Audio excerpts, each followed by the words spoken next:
বিভিন্নভাবে কবিরাজ নামধারী কিছু লোক প্রতারণার ফাঁদ পেতে ৩.৫ লক্ষ টাকার মতো ২৭.৫ ভরি স্বর্ণালঙ্কার তাকে প্রলুব্ধ করে তার সমস্যা সমাধানের কথা বলে নিয়ে চলে যায়।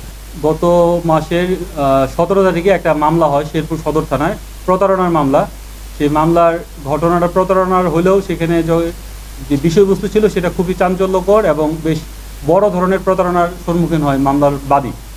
এই ঘটনাটা আমরা জানতে পারি যে ওনার একটা ছোট মেয়ে ১৩ বছর বয়সী, তাকে বিভিন্নভাবে কবিরাজ নামধারী কিছু লোক প্রতারণার ফাঁদ পেতে তার কাছ থেকে প্রায় ৩.৫ লক্ষ টাকার মতো টাকা বিকাশে এবং নগদে নিয়ে নেয়। একই সাথে ২৭.৫ ভরি স্বর্ণালঙ্কার তাকে প্রলুব্ধ করে তার সমস্যা সমাধানের কথা বলে নিয়ে চলে যায়।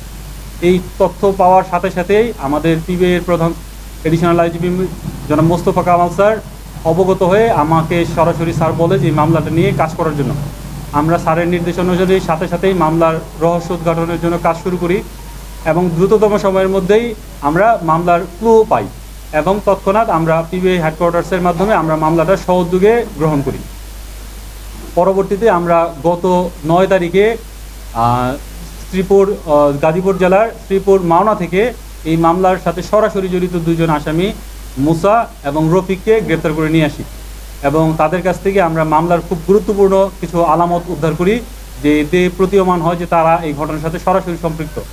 তাদের সেই আলামত জব্দের পাশাপাশি আমরা তাদের জিজ্ঞাসাবাদে আজকে আমাদের যে মূল আসামি, এই ঘটনার যে মূল পরিকল্পনাকারী এবং এই ঘটনার একদম টোটালটা সে নিজে স্বর্ণালঙ্কার নেয়া থেকে শুরু করে আর্থিক লেনদেনের বিষয়টা সে নিজেদেরই তদারকি করছে এবং নিজেই এখান থেকে স্বর্ণালঙ্কার শেরপুর যে নিয়ে আসছে, তাকে আমরা তার নাম ঠিকানা জানতে পারি।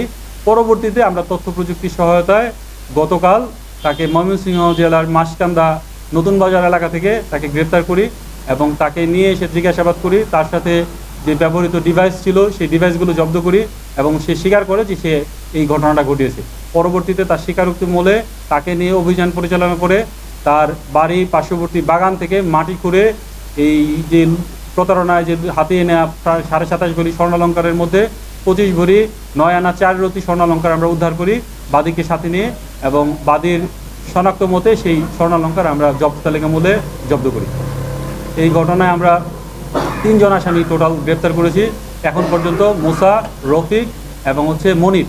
তো এদের আমরা আদালতে প্রেরণ করতেছি এবং পরবর্তীতে এই মামলা সংক্রান্তে আরও যারা জড়িত আছে তাদের বিষয়ে তদন্ত অব্যাহত রেখে তাদেরকেও আমরা আইনের আওতায় দ্রুততম সময়ের মধ্যে নিয়ে আসবো।